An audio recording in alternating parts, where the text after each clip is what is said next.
I really appreciate everybody coming out today. It's so important, and we have a lot of people that showed up, and really happy that so many people showed up. We have all of our city council, Vice Mayor Scott Udi, Councilor Johnny Parks, Councilor Mike Lester, Councilwoman Deborah Wimpy somewhere in here. Also, we have people from the schools, from the chamber. We have our district attorney Steve Kunzweiler came. We appreciate him coming. Brian O'Hara from Congressman Hearn's office. So we really appreciate everyone being here. And this is really normally what we do as a city council. We do it as a team, and so we worked together on this and voted for this. But all the work really to get this whole project off the ground and the whole concept was Councilman Mike Lester's idea. So he really should get most of the credit for this, because he's the one that was very tenacious and stayed with us and got this done. So I just wanted to thank everyone for being here, and this is an opportunity to have something positive happen, something that was very horrible that happened in our community, and have something positive out of that. So we are really proud everyone's here today. So I'm going to turn this over to City Manager Michael Spurgeon. Thank you, Mayor. My comments are just going to be brief. As the mayor said, I'd like to thank everybody for coming out today to support the city's efforts to help our community heal after obviously a major tragedy that we had back in 2015. I do want to recognize, as I'm sure other members that are going to speak today, to talk more specifically about those that have contributed. But for me, anytime that you can add a park to your community, whether it's a passive park or it's an active park, it's always a really good thing.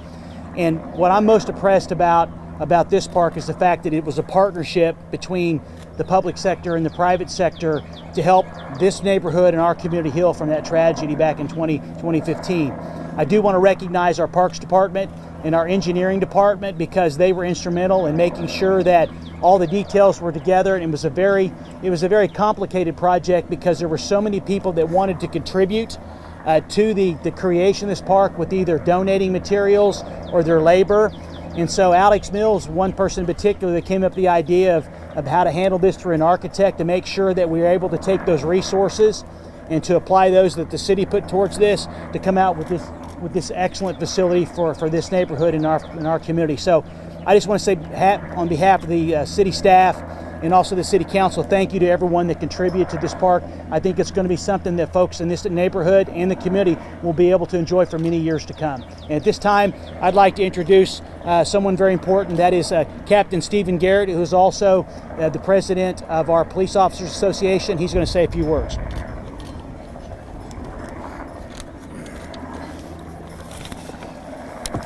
As Mr. Spurgeon said, my name is Captain Stephen Garrett. I am the president of the Broken Arrow Fraternal Order of Police, Lodge number 170.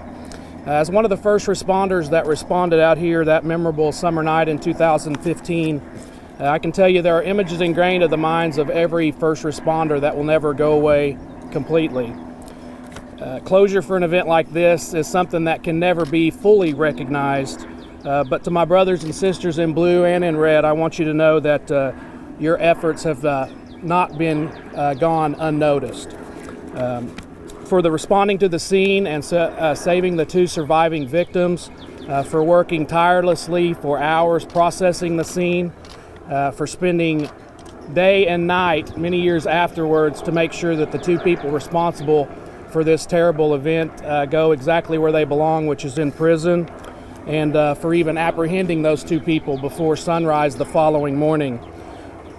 It is something that your work ethic, your dedication, your drive, and the sacrifice that all of us have put in has not gone unnoticed. And I want to recognize all of these first responders, firefighters, and police officers for their work on this tragic scene that we encountered that night in 2015.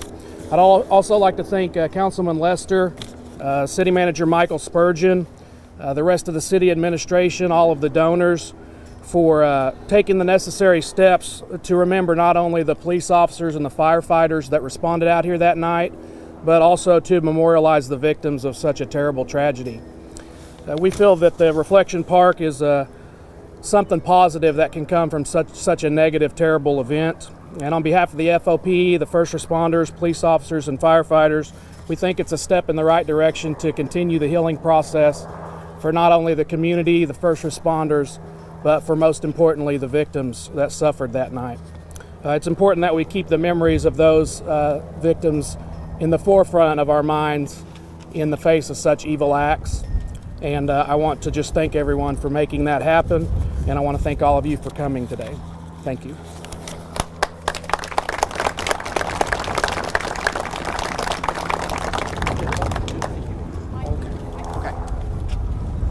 Thank each and every one of you for coming today.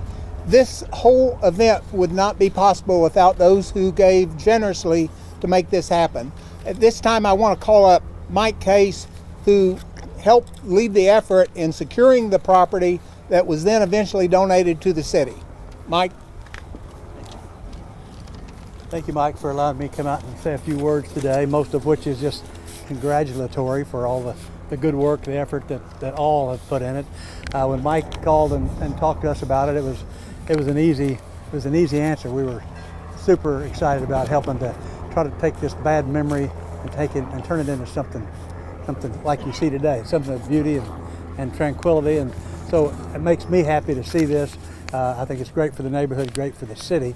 We partner with Broken Arrow on several things that we do in our businesses. They've always been great partners, and so we had no problem at all in saying that we would step up and help with this.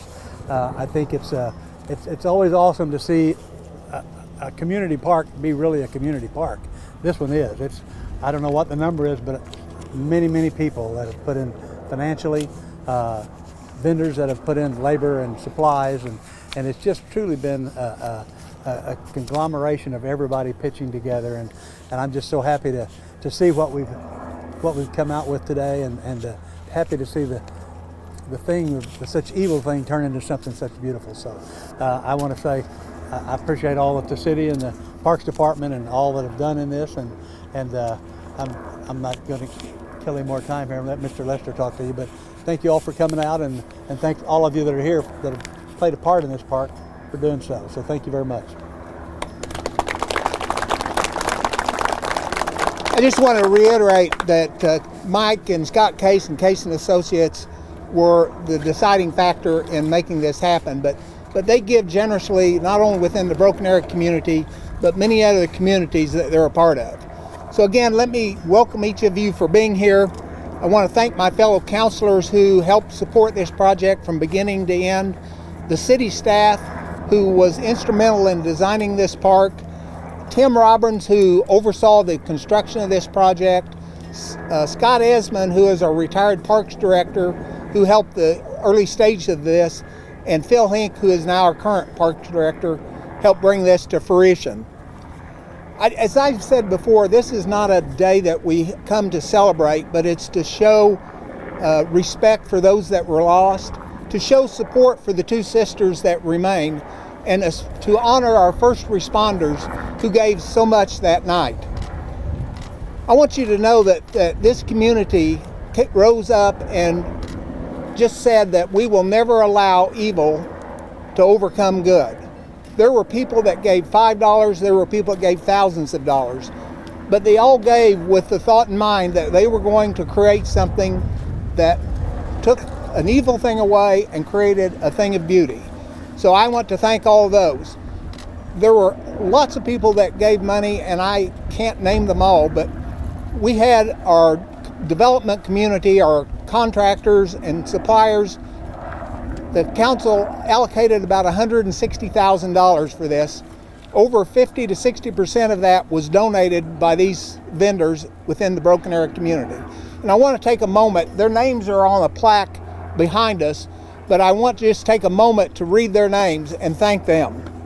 Action Roofing, Advertising Anything, Allback Design Group, Arc Wrecking, B&B Lawn and Landscape, the Broken Arrow Fraternal Order of Police Lodge 170, who was the first donors for this park, Case & Associates, as we've talked about, Cherokee Pride Construction, Davis Elliott Contractors, Dorrit Law Firm, Ewing Irrigation Supply, Faith Assembly of God Church, Greater Tulsa Association of Realtors, Hal Smith Restaurants, Hunter Industries, Indian Springs Homeowners Association number 3, M&M Lumber, Magnum Construction Company, Oklahoma Canopies and Awnings, Quick Trip, Roses Incorporated, Sanders Nursery, Berry Wholesale Nurseries, Sherwin-Williams Commercial Paint Store, Tulsa Community Foundation, which actually led the efforts to secure the funding and then